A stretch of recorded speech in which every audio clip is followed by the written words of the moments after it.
turn me. Sing it again, Bill. No, who is that song? Upside down, you're turning me. Ba-dum, ba-da-dum, ba-dum, ba-ba-bum. Old, is that the Pointer Sisters? Gainer, Is it Gloria Gaynor? Gainer, maybe? It's some one of those kinds of acts from the late 70s, early 80s. Well, that is going to be the accompanying tune to the Instagram reel. There you go. Anyway, Upside Down. Yep.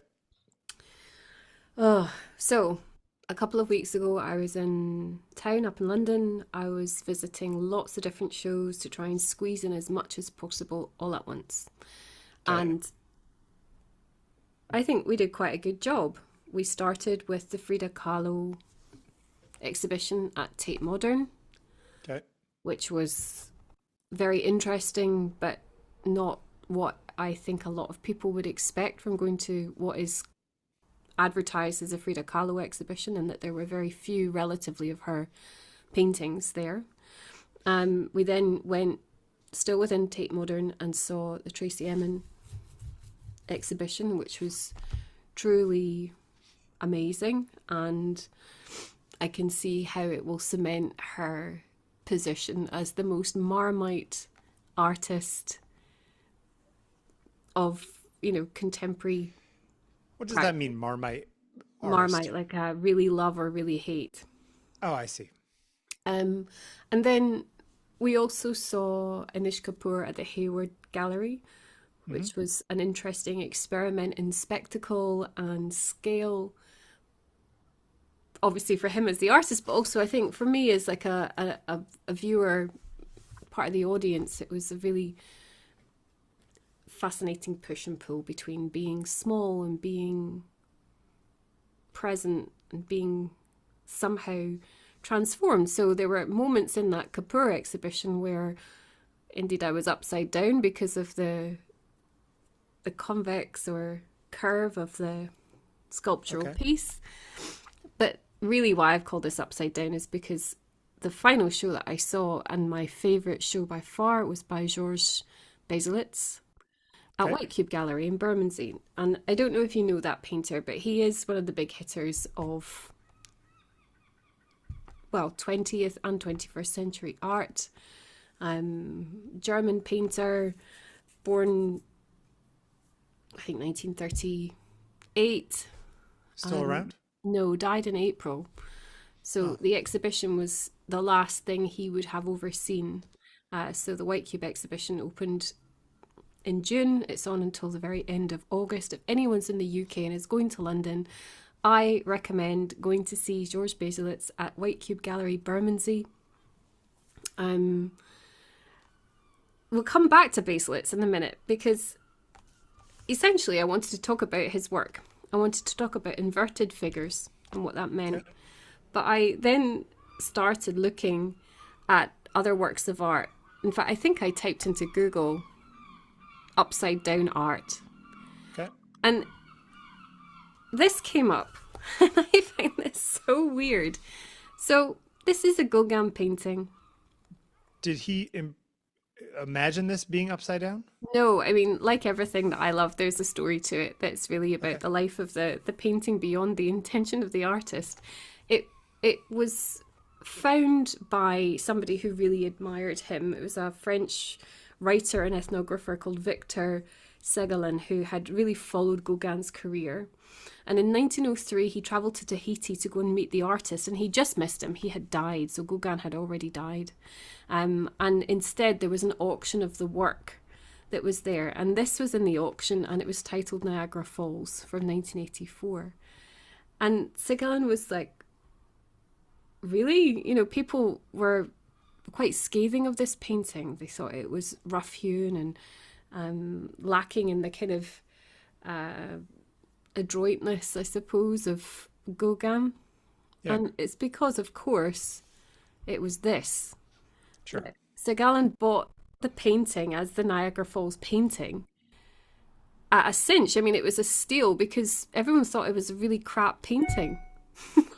Niagara No Falls. one, no one notices the steeple at the bottom that is obviously not the right way up. Isn't that crazy? Anyway, this is actually Breton Village in the Snow from 1894.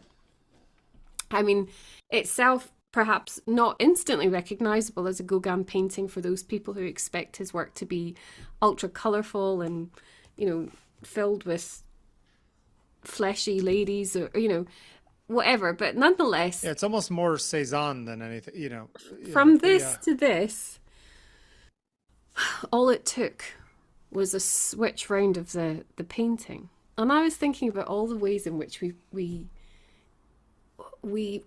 do a few things with inverted stuff. We either totally miss what is intended, or we see things afresh. We see things that aren't meant to be there. And of course, like in drawing practice, like if you go to art school, you draw stuff upside down all the time because it clears your kind of palette, your kind of Yeah. your expectation of what is going to be there. I mean, this is like Joel left Meyerowitz brain. does that with photography. He's like, I always look at photographs upside down to see if I like them before I look at them right side up. Sure. I mean, it's a really valuable thing to do, actually. It's something that I do with particularly young people in art class who find it very difficult to draw things from life. One thing is to, if drawing from life, to draw just shapes, to try and, like, if you can, just shut your mind to the object, like the label. And then if drawing from another image is to turn the image upside down and draw it as you see it, because then we're not in that process, that kind of, I guess it's like the left brain analytical labeling center that we love to use. But there was a really interesting article in, I think, ArtNet or Artspur, somewhere like that. And it was like the 10 upside down paintings that had been presented accidentally upside down to the world. And one of them was this one, the Mondrian painting, New York City 1. Well, you could totally see a lot of abstract stuff in these sort of paintings from mid 20th century. They could go either way. And if you didn't have the intention of the artist to know which way round it is, it's almost as valid just in any orientation to some extent, Sure. And so in this article I was reading, the Mondrian made sense that somebody at MoMA in whatever it was, 1964, no, it was later than that. I think it was 1945, actually. So it was the year after he died. It was hung first of all. And they kind of had to guess, because it's an abstract piece of work, as you say, that's why this seems all the more bizarre to me. Yeah. That somebody would get that wrong. But there were lots of these paintings. By the way, that's the wrong way up.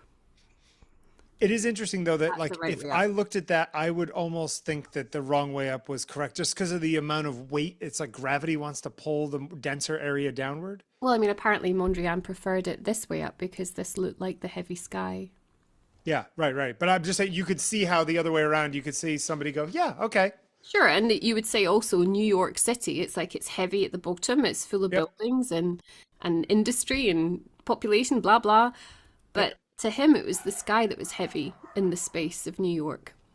Anyway, funnily enough, where it is now, it's in Dusseldorf, it still hangs the wrong way up. In part because it's very fragile, because he was working by this point with tape. Yes. That to put it the wrong way up, I think people are worried that it's going to just become vulnerable to the And tape you falling off look the at this camera. painting and the tape and like the adhesive coming off and stuff, and you just think, oh man, I would not want to be the restoration or like, restorative curator or anything of that. Just like, oh God, how do you keep that alive, Yeah. But, I mean, then we do come to Baselitz. So, there's lots of things about inversion anyway that's interesting. For an art teacher, it's a tool. Yep. For an occultist, it's a way to direct magic into the darkness. We can invert symbols all the time to make them lose their label, as we've already said. But with Baselitz in 1969, these were like his first proper forays into deliberately painting upside down. So he didn't paint the right way up and then turn the canvas the wrong way round. That's not it at all. This is the right way round. And I think that's a wonderful shift to make in the mind, isn't it? To take something that we perceive to be wrong to make it right, or to take something that is right and deliberately, well, mess with it in this way. Do you know if he worked from life or from photographs? Because it would be easier to do this upside down from a photograph than painting from life and imagine it upside down, you know? I don't know. That would be really interesting to find out.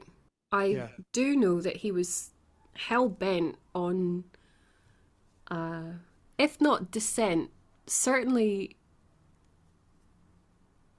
shaking things up. You know, his whole life really was spent agitating. And so, I mean, he grew up. His dad was a school teacher. He grew up. He lived in a school. He was, you know, always maybe not in trouble as such. I mean, he was expelled from art school from,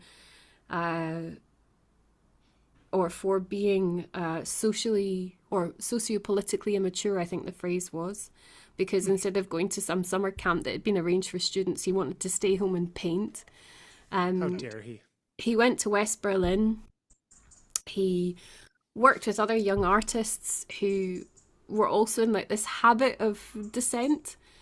And, you know, this is obviously a long way after his childhood, where he would have grown really accustomed to the kind of German narrative, not just in art, but just generally, socially, politically. Spending a life, I think, addressing the trauma, collective trauma of a nation, but also the collective guilt of a nation or a place. Thinking about his disgust, I don't know if that's the right word even, but certainly a disdain for Nazism or things that wanted to squash out expression. And he didn't want to do things by the book. He didn't see why he ought to have to.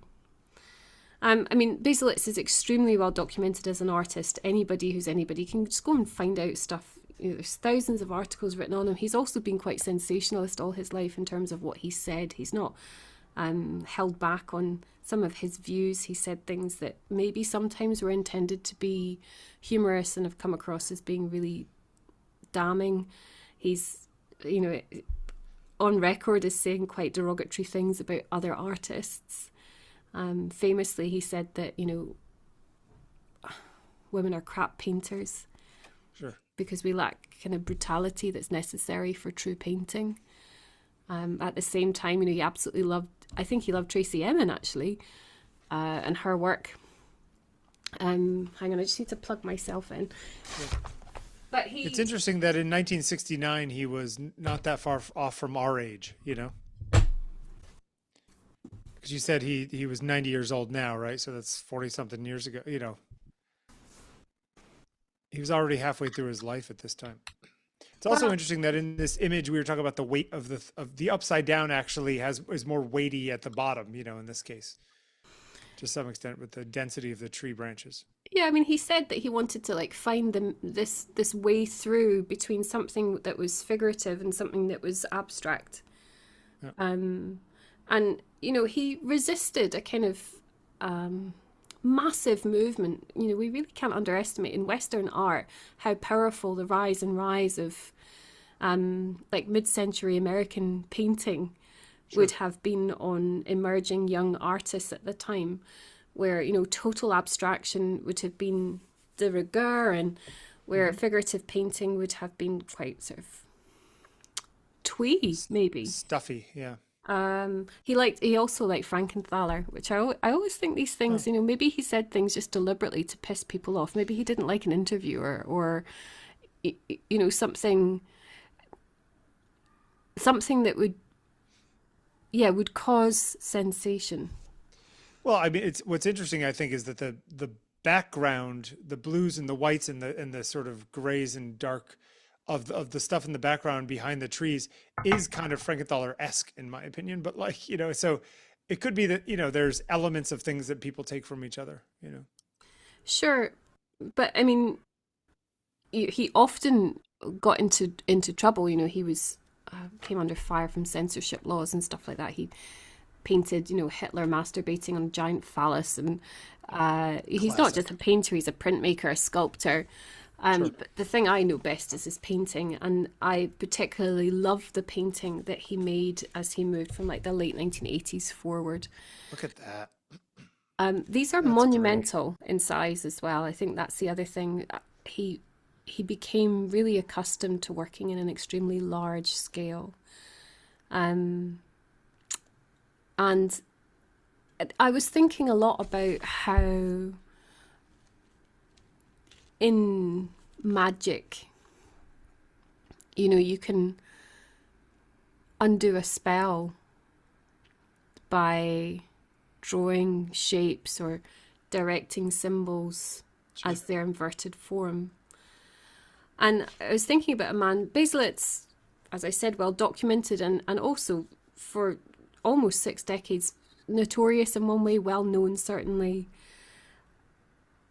To paint yourself as a stag, but one that becomes increasingly frail in that space. And again, everything is turned on its head, don't forget, because I read this from right to left as a painting. Right to left upside down, or right to left the way you're seeing it now? Right to left upside down. Okay. And I don't know the right way. I don't know if there's a right way. I don't know what his intention would be about this. I'm sure someone very smart who's an authority on Baselitz may be able to tell me. But for me personally, meeting the painting, I see it as it is, which I now no longer call upside down. I simply see. But I do go naturally from the heaviest light into darkness. And I wonder about that for him. He's a very intelligent human. He wouldn't have been unaware of how perception would guide the eye. Yeah. As I said, well documented, lots written about him. You've got people like Valdemar Junusák in the UK, the art critic, writing about him, not at this current exhibition, but the last one at White Cube, which was only about 2 or 3 years ago. He had another exhibition, A Confession of My Sins, 2020. Was this one up now, or is this? No, so Okay. the ones that I've just seen, Yeah. it's still not even there yet, would be like this. Yeah. Oh, that's nice too. I don't know if nice covers it. I mean, the colors are crazy. Yeah, I mean, there's a lot to be said about these pieces of work. You Are enter. they like gilded golds? Is that what that looks like in real life? They're gold. I mean, there's a wonderful video of him speaking about his work at this exhibition, and it's the kind of thing, it's tucked away behind a black curtain at the end of the corridor at White Cube in Bermondsey.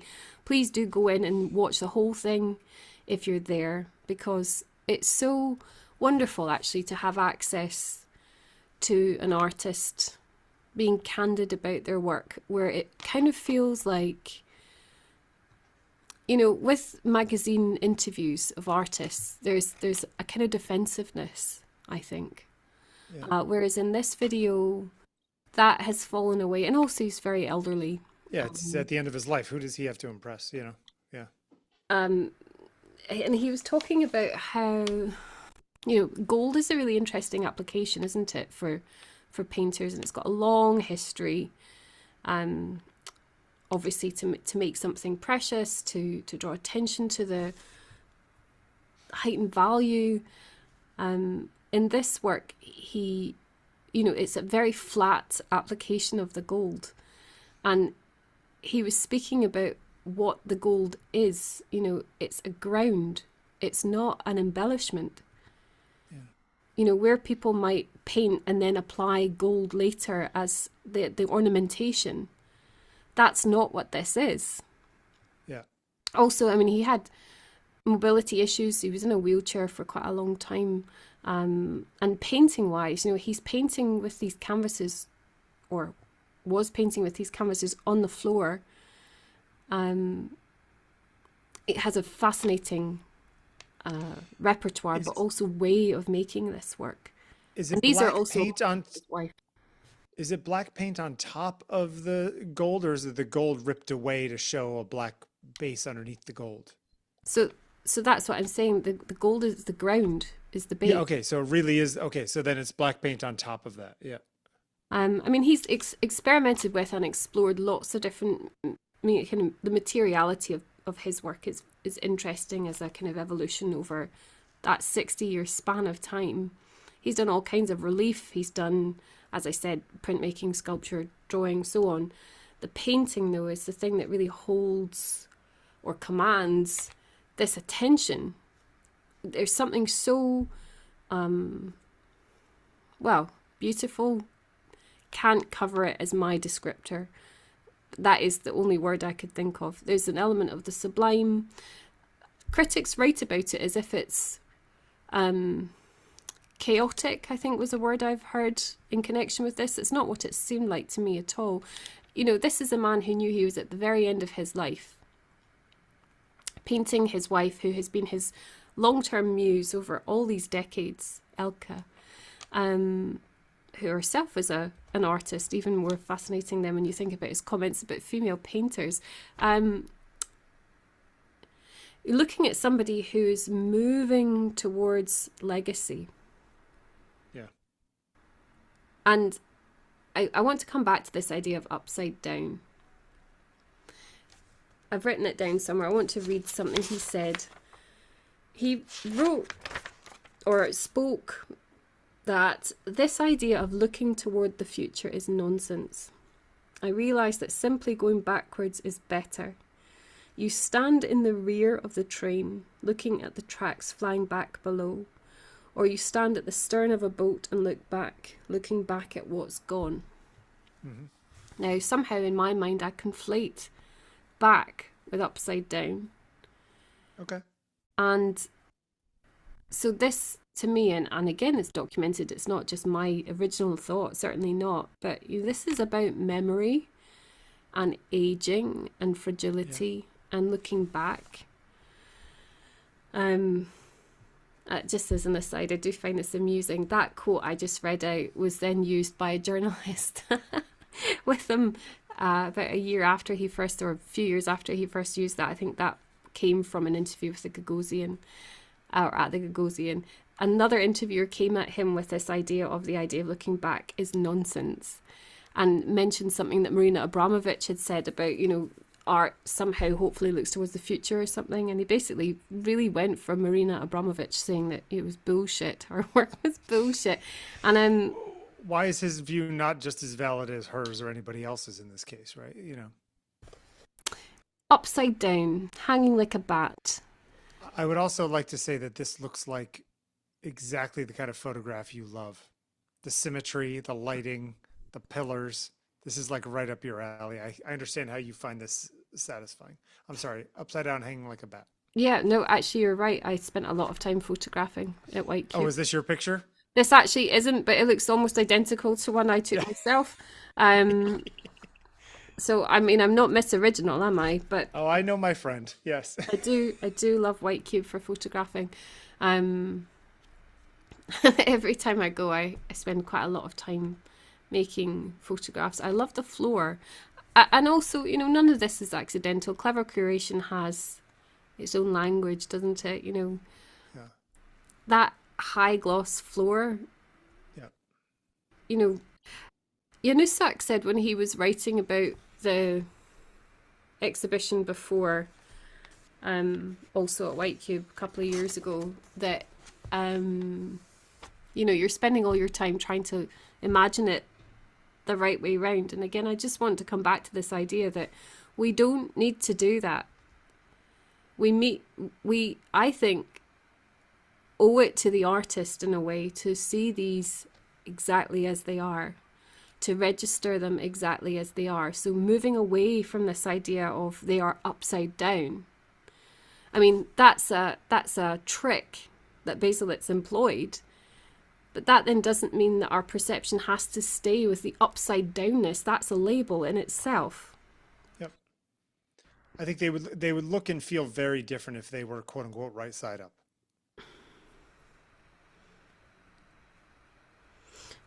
What makes you topsy-turvy, Bill? I suffer from vertigo sometimes, so not all that much takes it makes me feel topsy turvy. Um, I could imagine some people looking at these and finding them unsettling being upside down. I actually find it refreshing. Uh, it's a different way of looking at things. I've lately been bored at my normal way of looking at things, and I'm trying to find new ways of looking at things that are give me something different. So these are I'm actually really enjoying these works. Well, like I Topsy said, turvy.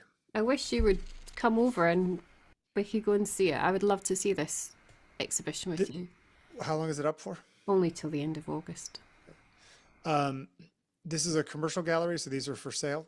It's all for sale. Did you Although, happen to look at the prices? I'm just curious. no, but they will be in the millions. Yeah. I mean, White Cube is a really, really brilliant gallery. You know, it has shown artists that are very famous, and it's a commercial space, but it has the kind of the austerity that I like. I know lots of people might not like it. That means you pay attention. Yep.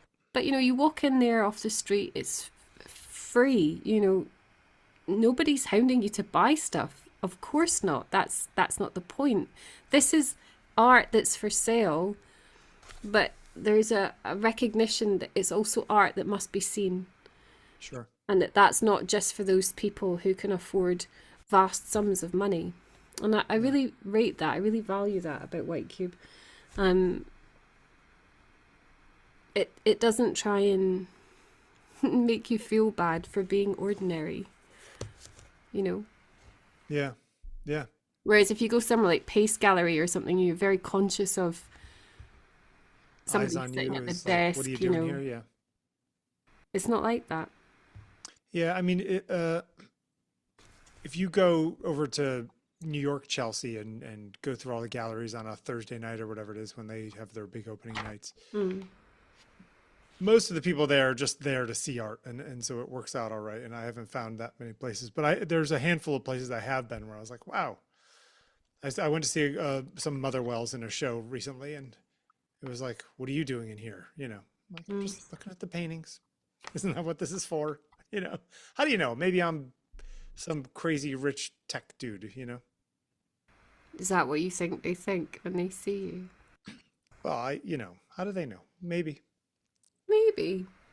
Anyway, we I get like away it. from Good job. narrative dominance. Goodbye. But nonetheless, there is actually, I think, Januszak was coming at a point where he was saying that the inversions, he didn't buy it any longer, that there was something else to this than just like the kind of impudence of an artist who wants to fly in the face of convention. For me, there's also a sense that as soon as you take subject, you create narrative.